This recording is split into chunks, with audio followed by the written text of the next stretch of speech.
Hello，大家好，又係我 Christina。今日想同大家介紹樂悠居一個兩房嘅單位。而家呢個單位係屬於銀主盤嚟㗎，實用面積呢有420尺。我哋而家即刻睇下。喺門口嘅對面呢係單位嘅緊廚房。相信呢個緊廚房呢要由頭再執過啦。原裝嘅木紋地板。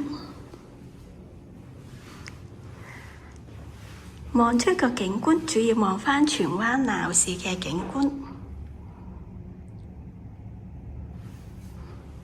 單位係屬於中層，雖然景觀就唔算係極度開揚啊，但係呢都尚可以接受。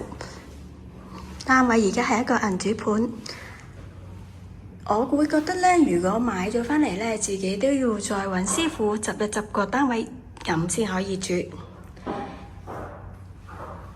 但係我自己又覺得唔算話好惡劣嘅呢個單位，執一執之後呢，其實都可以住得舒服，同埋個間隔呢都好實用，兩個房間嘅空間感呢都相當大。主人房呢度呢，佢可以有位置做咗個到頂嘅大衣櫃，景觀就同呢個客飯廳相同，可以望返荃灣嘅鬧市。而家呢個單位呢係鎖匙盤嚟㗎。如果你哋都有興趣睇，歡迎揾我 Christina 睇睇喎。我嘅直線電話係68062991。下集再見，拜拜。